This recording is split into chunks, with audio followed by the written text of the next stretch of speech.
Shalom Bapak Ibu, saudara-saudara kekasih dalam nama Tuhan kita, Tuhan Yesus Kristus. Selamat Hari Paskah dan selamat bertemu kembali di YouTube saya, Pendeta Rudolf H. Pasaribu Channel.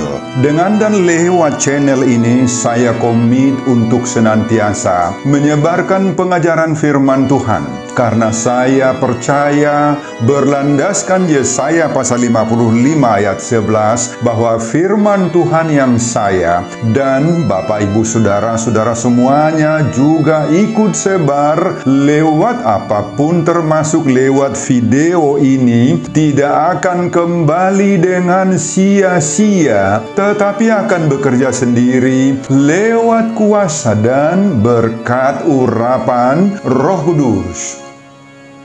Mari Bapak Ibu dan saudara-saudara semuanya, saya ajak membantu saya untuk menyebarkan pengajaran firman Tuhan, khotbah di ibadah perayaan Paskah kedua, Senin 18 April 2022, terambil dari Keluaran pasal 14 ayat 26 sampai dengan ayat 31 dan epistel dari kitab Roma pasal 6 ayat 3 sampai dengan ayat 11. Diikat oleh topik atau tema Tuhan menyelamatkan umatnya. Dalam bahasa Batak Toba dituliskan Debata paluahon bangsona.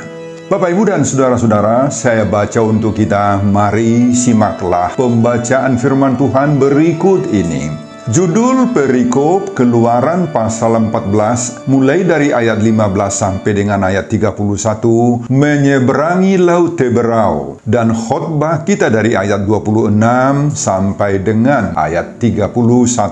Berfirmanlah Tuhan kepada Musa, ulurkanlah tanganmu ke atas laut, supaya air berbalik meliputi orang Mesir, meliputi kereta mereka dan orang mereka yang berkuda. Musa mengulurkan tangannya ke atas laut. Maka menjelang pagi berbaliklah air laut ke tempatnya, sedang orang Mesir lari menuju air itu. Demikian Tuhan mencampakkan orang Mesir ke tengah-tengah laut. Berbaliklah segala air itu, lalu menutupi kereta dan orang berkuda dari seluruh pasukan Firaun yang telah menyusul orang Israel itu ke laut. Seorang pun tidak ada yang tinggal dari mereka. Tetapi orang Israel berjalan di tempat kering dari tengah-tengah laut, sedang di kiri dan kanan mereka air itu sebagai tembok bagi mereka. Demikianlah pada hari itu Tuhan menyelamatkan orang Israel dari tangan orang Mesir, dan orang Israel melihat orang Mesir mati terhantar di pantai laut. Ketika dilihat oleh orang Israel betapa besarnya perbuatan yang dilakukan Tuhan terhadap orang Mesir, maka takutlah bangsa itu kepada Tuhan, dan mereka percaya kepada Tuhan dan kepada Musa hambanya itu. Bapak Ibu dan saudara-saudara, demikianlah nats khotbah kita di perayaan Paskah kedua Senin 18 April 2022. Saya ucapkan terlebih dahulu selamat merayakan kebangkitan Yesus atau Paskah buat kita semuanya. Nats renungan kita di perayaan Paskah kedua Senin 18 April 2022 ini mengkisahkan peristiwa agung hebat yang terjadi ketika Allah menyelamatkan bangsa Israel menyeberangi Laut Teberau atau Laut Merah. Dalam perikop kita Keluaran pasal 14 mulai dari ayat 15 diterangkan bahwa bangsa Israel baru saja keluar dari Mesir setelah 10 macam tulah diperbuat oleh Tuhan terjadi pada orang Mesir. Kemudian bangsa Israel melakukan perjalanan ke arah selatan, dan mereka tiba di daerah bernama Migdol dan sekarang sedang berada di depan Laut Merah. Tetapi Raja Mesir Firaun yang telah melepaskan mereka tiba-tiba saja berubah pikiran pendirian dan memutuskan mengejar Israel dengan pasukan berkuda. Pada ayat 7 pasal ini dituliskan, ia membawa 600 kereta yang terpilih. Ya, segala kereta Mesir masing-masing lengkap dengan perwiranya. Saudara, jadi posisi Israel saat ini sedang terjepit karena di hadapan mereka terbentang, terhampar lautan luas bernama Laut Tebrau atau yang biasa disebut Laut Merah, yang mustahil untuk diseberangi tanpa menggunakan alat-alat transportasi penyeberangan seperti yang dikenal orang di zaman sekarang ini, seperti perahu, kapal, dan sebagainya. Dan di belakang mereka sedang datang pasukan tentara berkuda Firaun yang sudah semakin dekat untuk memusnahkan mereka. Ya, tentu saja akibat keadaan ini bangsa Israel diperhadapkan sekarang dengan jalan buntu. Seperti ucapan orang Batak Karo yang mengatakan mundur kene, maju kene. Artinya apa? Serba salah. Terancam di depan, terancam dari belakang. Sangat takutlah mereka. Jadi orang Israel saat ini sangat takut dan mereka bersungut-sungut kepada Musa dan Harun yang membawa mereka keluar dari Mesir. Pada ayat 10 dituliskan, lalu sangat ketakutanlah orang Israel dan mereka berseru-seru kepada Tuhan. Pada ayat 11, mereka berkata kepada Musa, apakah karena tidak ada kuburan di Mesir, maka engkau membawa kami untuk mati di padang gurun ini? Apakah yang kau perbuat ini terhadap kami dengan membawa kami keluar dari Mesir? Saudara, apa yang dilakukan oleh Musa menghadapi mereka? Musa mengatakan kepada bangsa itu pada ayat 13, janganlah takut. Berdirilah tetap dan lihatlah keselamatan dari Tuhan yang akan diberikannya hari ini kepadamu. Sebab orang Mesir yang kamu lihat hari ini tidak akan kamu lihat lagi untuk selama-lamanya. Dan pada ayat 14 Musa mengatakan, Tuhan akan berperang untuk kamu dan kamu akan diam saja. Dalam bahasa Batak Toba dituliskan, Jehovah domar porang humokop hamu asal hohom hamu. Saudara, untuk mendapatkan mujizat selanjutnya, Tuhan Allah memerintahkan Musa, ayat 16, angkatlah tongkatmu dan ulurkanlah tanganmu ke atas laut dan belalah airnya. Benar Bapak Ibu dan Saudara-saudara, apa yang terjadi setelah Musa mengangkat tongkatnya ke atas laut itu? Laut itu terbelah dua. Airnya menjadi kering dan sisinya sebelah kanan, sisinya sebelah kiri menjadi seperti dinding-dinding tebal.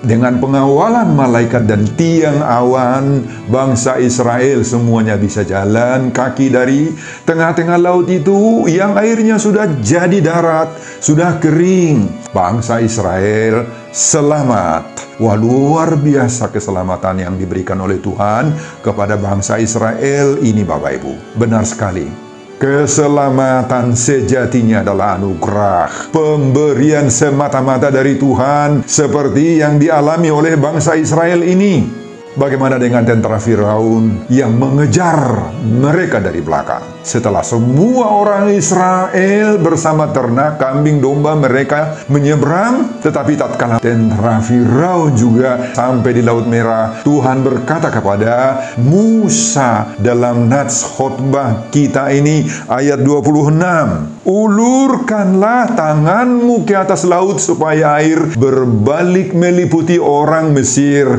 meliputi kereta mereka dan orang mereka yang berkuda. Saudara, setelah Musa melaksanakan perintah Tuhan, mengangkat tongkatnya kembali ke atas, menarik kembali tongkatnya dari laut, maka berbaliklah air laut ke tempatnya. Tentara Mesir lari menuju air itu. Tuhan mencampakkan mereka ke tengah laut dan menutupi kereta dan orang berkuda dari seluruh pasukan Firaun. Seorang pun tidak ada yang tinggal, yang hidup dari antara mereka. Saudara, tepat sekali apa yang dikatakan oleh Musa kepada bangsa Israel, bahwa Tuhan akan berperang untuk kamu dan kamu akan diam saja. Jauh bamar porang homo kau pahamu asal pohom hamu. Sekarang ini ucapan Musa terbukti, terrealisir. Israel selamat menyeberang Laut Teberau, Laut Merah dengan damai sejahtera. Tetapi tentara Firaun semuanya hanyut ditelan air laut habis, Bapak Ibu. Saudara, itulah isi keseluruhan khotbah kita di perayaan Paskah kedua Senin 18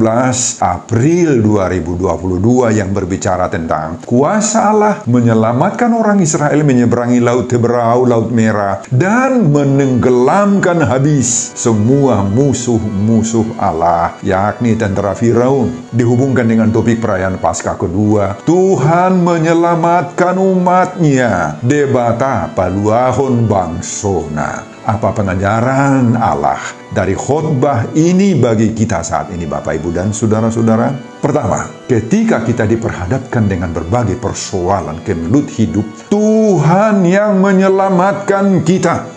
Saudara, sebagaimana kita sebutkan tadi bahwa ketika bangsa Israel sedang menghadapi persoalan yang sangat pelik karena mereka berhadapan dengan Laut Teberau, Laut Merah, dan di belakang mereka juga menghadapi pasukan Firaun yang datang mengejar mereka. Mereka bersungut-sungut dan memprotes Musa. "Kenapa Musa engkau membawa kami dari Mesir?" kata mereka. Mereka mengatakan sebagaimana ayat 11 ini, "Apakah karena tidak ada kuburan di Mesir, maka engkau membawa kami untuk mati di padang gurun ini? Apakah yang kau perbuat ini terhadap kami dengan membawa kami keluar dari Mesir?" Saudara-saudara, pengalaman Israel dalam Keluaran pasal 14 ini yang menghadapi ancaman pada suatu waktu yang sama, baik di depan bagaimana menyeberangi Laut Teberau, Laut Merah, dan maupun dari belakang, dari tentara Firaun. Itu merupakan gambaran dari kehidupan kita juga. Semuanya saat ini, Bapak, Ibu, dan saudara-saudara, banyak yang mengancam hidup kita. Ada yang berasal dari muka, dari belakang, dari samping kiri, samping kanan. Saudara, kalau kita katakan muka, belakang, samping kiri, samping kanan dari kehidupan ini, itu merupakan gambaran dari tantangan yang datang dari berbagai-bagai segi, berbagai-bagai sudut kehidupan kita. Kita dihadang oleh berbagai-bagai masalah dan kesulitan hidup. Pada waktu yang sama hidup kita mengalami ancaman dari sudut ekonomi, sulitnya memperoleh kebutuhan sehari-hari, memenuhi kebutuhan sekolah atau pendidikan anak-anak kita. Kita menghadapi berbagai-bagai ancaman sakit penyakit, baik penyakit bawaan ataupun serangan pandemi coronavirus disease yang masih saat ini belum selesai, belum habis-habisnya dari berbagai-bagai varian. Meskipun saat ini memang sudah lebih baik terbukti dari turunnya level PPKM di berbagai-bagai daerah. Belum lagi kita sebutkan berbagai-bagai persoalan hidup yang kita alami dalam pekerjaan sehari-hari, baik di kantor, di tempat usaha, melaksanakan bisnis, tiga dan berbagai-bagai lapangan hidup lainnya. Jadi Bapak, Ibu, dan saudara-saudara, menghadapi berbagai-bagai persoalan hidup ini, itulah yang merupakan realita dan kenyataan hidup yang harus kita hadapi. Saudara, bagaimana sikap kita menghadapi semua kenyataan-kenyataan hidup itu? Mungkin saja hampir semua kita akan merasa takut, cemas, galau, bingung oleh keadaan-keadaan yang sedang kita hadapi itu. Saudara, lewat khotbah ini kita disadarkan agar kita tidak perlu merasa takut lagi. Kita tidak perlu cemas, galau, dan bingung kalau diperhadapkan dengan keadaan-keadaan seperti itu. Kenapa? Karena hidup ini tidak ubahnya seperti sekolah ini Bapak Ibu, di mana ada ujian demi ujian yang harus kita hadapi. Dan Tuhan mengajar kita untuk tidak lari dari masalah, melainkan harus menghadapi semua masalah itu bersama-sama dengan Tuhan. Kalaupun kita harus mengalami rasa takut, tetapi rasa takut itu adalah reaksi normal yang dapat mendorong, memotivasi kita agar kita semakin mendekatkan diri kepada Tuhan.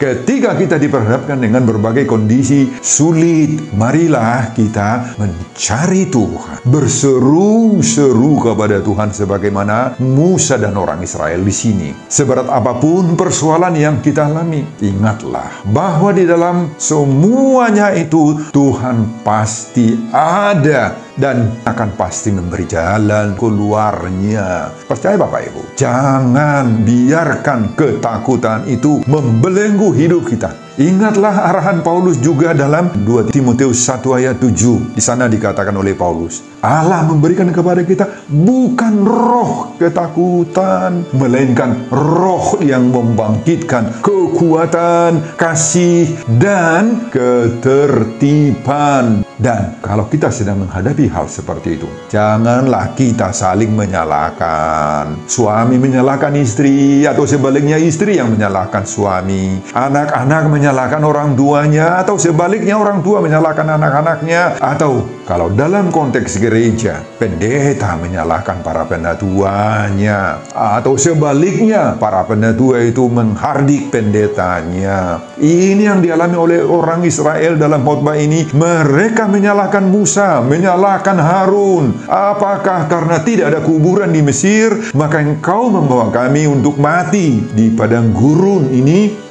Apakah yang kau perbuat ini terhadap kami dengan membawa kami keluar dari Mesir? Kata mereka.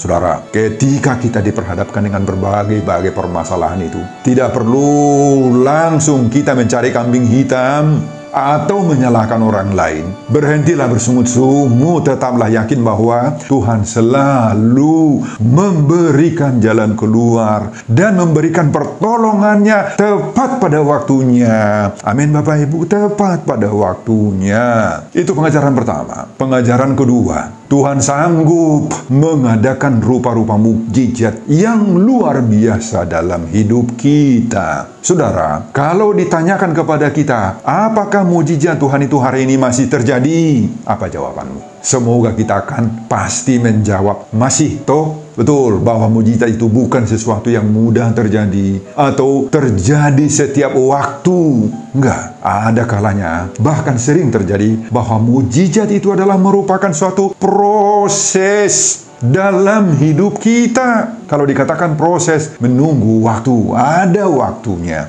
Memang ada banyak pandangan orang terhadap mukjizat ini. Ada orang yang bilang bahwa mukjizat Tuhan itu masih sedang dalam perjalanan, masih on the way, masih dikirim di tongos, masih sedang diproses sang halik, dan nanti di suatu ketika akan dinyatakan hingga akhirnya pemulihan itu kita alami. Saudara, yang pasti kita tidak tahu kapan terrealisirnya mukjizat itu. Kita pasti tidak akan pernah bisa memprediksi, memperhitungkan kapan mukjizat itu akan kita alami, kita nikmati, kita terima. Dan inilah yang menjadi persoalan berat bagi hampir semua kita toh. Kenapa? Ketika kita sedang mengalami ujian-ujian, baik itu ujian iman, cobaan hidup, masalah ekonomi, dan lain-lain, kita sering tidak sabar, maka kita banyak yang putus asa Bapak Ibu. Karena mukjizat-mukjizat yang kita tunggu-tunggu itu tidak kunjung tiba, maka kebanyakan kita akan menggerutu. Kita akan banyak bersungut-sungut, baik kepada Tuhan sendiri dan juga kepada sesama kita, teman-teman kita, saudara-saudara kita, keluarga kita. Kita bersungut-sungut Bapak Ibu. Saudara, bagaimana agar mukjizat terjadi dalam hidup kita? Apa itu terjadi secara otomatis? Apa kita hanya menunggu-nunggu saja di rumah dan Tuhan akan mengirimkannya? Saudara, perlu kita tanamkan dalam hati kita. Tidak ada yang serba otomatis Bapak Ibu dalam hidup ini. Semuanya pasti memiliki proses dan membutuhkan waktu. Selain secara mutlak bahwa mujizat itu kita percayai sebagai prakarsa perbuatan daripada tangan Tuhan, tetapi Tuhan juga menyuruh dan mendorong kita untuk berbuat, untuk berusaha, untuk bekerja, untuk melakukan apa yang dapat kita lakukan. Sebab tentu ada bagian yang harus dikerjakan oleh Allah, tetapi ada juga bagian yang harus saya kerjakan, kita kerjakan semuanya sendiri. Hal itu berarti ketika kita mengharapkan berbagai-bagai mujizat terjadi dalam hidup kita ini, maka kita tidak boleh hanya menunggu-nunggu saja. Kita tidak boleh hanya berpangku tangan sambil berangan-angan memiliki kehebatan-kehebatan. Oh jangan, kita harus bekerja keras, berusaha semaksimal mungkin, menggunakan semua potensi-potensi yang kita miliki, baik itu ilmu pengetahuan yang ada, kemampuan berpikir yang ada, teknologi yang sudah ada, menggunakan bantuan-bantuan perangkat-perangkat medis kedokteran, obat-obat yang disarankan oleh dokter, agar terjadi mujizat kesembuhan misalnya bagi kita, dan lain-lain. Mari kita lihat pengalaman Israel ini dan Musa dalam khotbah ini, Bapak Ibu. Musa disuruh Tuhan untuk mengulurkan tangannya. Kemudian semalam-malaman angin diperintahkan Tuhan untuk menguapkan laut. Barulah setelah itu lautnya terbelah dua dan Israel bisa berjalan melintasi laut di tanah yang kering dan akhirnya mereka selamat. Ini ada prosesnya. Ada usaha yang dilakukan oleh Musa, tidak datang sendiri begitu saja, Bapak Ibu. Jadi, kalau ada orang yang beranggapan bahwa mujizat itu sedang dalam proses, atau bahkan yang menganggap bahwa mujizat itu sedang dikirim oleh Tuhan dari sorga, atau mengatakan bahwa masih dalam perjalanan menuju rumah kita, maka itu tanda kutip ada benarnya juga. Tetapi dalam arti apa? Tuhan sedang bekerja lewat usaha kita, lewat pekerjaan tangan kita, lewat keseriusan, ketekunan, keuletan kita melakukan apa yang dapat kita lakukan. Semakin kita melakukan bagian yang memang harus kita lakukan dan bisa kita lakukan, maka semakin cepatlah pula mujizat pemulihan yang dari Tuhan itu terrealisir dalam hidup kita ini, Bapak Ibu dan saudara-saudara. Amin. Dalam hal ini ada 4 kebenaran yang saya dapat di sini dan perlu kita camkan baik-baik. Apa itu keempat kebenaran itu? Bahwa pertama, Allah itu bekerja lewat pekerjaan, usaha, dan yang sudah kita lakukan. Kedua, tidak mustahil Allah itu yang terlebih dahulu bergerak, bekerja, berbuat sebelum kita bertindak, berbuat, bekerja untuk kebaikan dan berkat mujizat bagi kita. Ketiga, tetapi Tuhan Allah itu tidak akan bergerak tanpa kita juga bergerak. Tidak akan bergerak. Dan keempat, tanpa Allah kita tidak akan sanggup berbuat apa-apa, melakukan apa-apa buat kita. Saudara, sekali lagi, tidak ada yang serba instan, otomatis dalam hidup ini. Jangan menunggu-nunggu saja. Jangan berpangku tangan saja. Apalagi jangan berangan-angan saja tanpa kerja keras. Jangan, Bapak Ibu, kerjakan. Amin, Bapak Ibu. Itu pengajaran yang kedua. Pengajaran yang ketiga, Tuhan berperang untuk kita, maka bersandarlah pada Tuhan. Saudara, dalam rangka tindakan Tuhan untuk menyelamatkan umatnya, debata paluahon bangsona, sebagaimana seruan topik perayaan Paskah kedua, Senin 18 April 2022 ini, maka ingatlah bahwa Tuhanlah yang berperang untuk keselamatan kita, sebagaimana ayat 14. Tuhan akan berperang untuk kamu dan kamu akan diam saja. Atau dalam bahasa Batak Toba tadi, Jehovah marporang humokop hamu asal hohom hamu. Saudara, ini harus kita camkan ini baik-baik. Tuhan akan berperang untuk kamu. Jehovah marporang humokop hamu.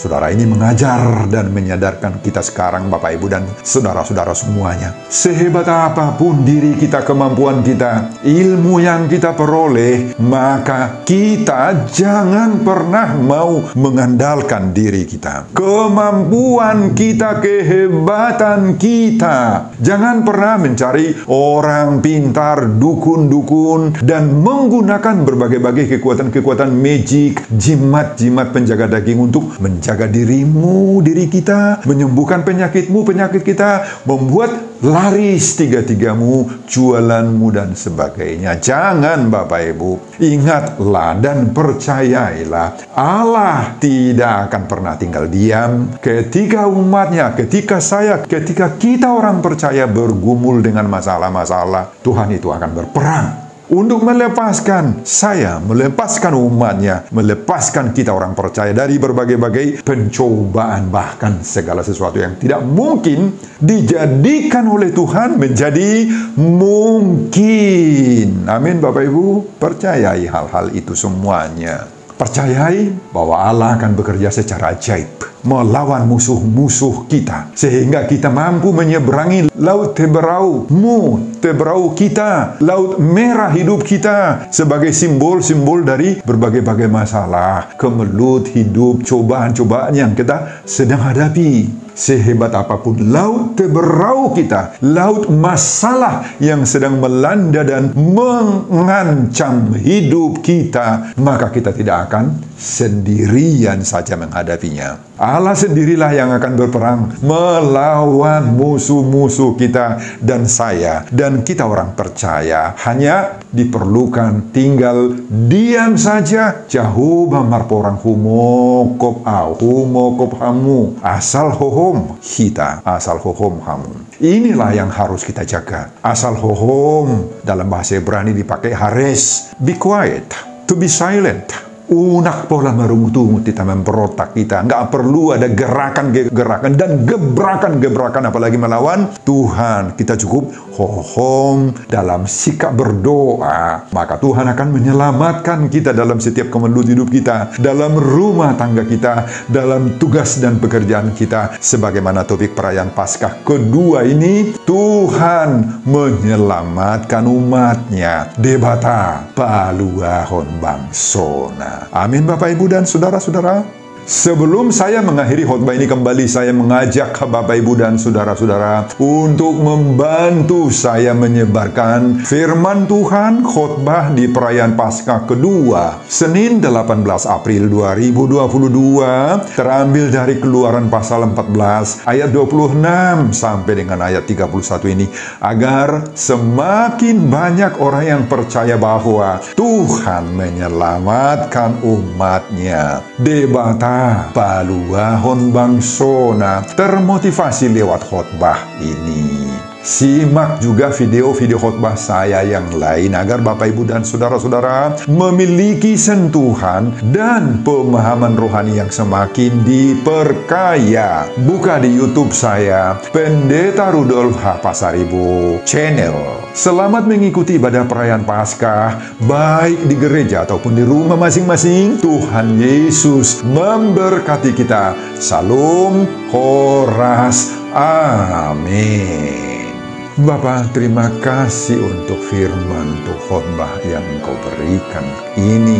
Berkatilah khotbah ini bagi setiap pendengar-pendengar khotbah ini. Biarlah khotbah ini menjadi pengajaran yang berharga buat setiap pendengar. Berkati juga hamba-Mu dalam persiapan khotbah berikutnya. Dan semuanya ini seperuntukan demi kemuliaan, kebesaran, hormat bagi Tuhan. Di dalam nama Yesus Kristus saya berdoa. Terpujilah nama-Mu Tuhan hari ini dan selama-lamanya. Amin.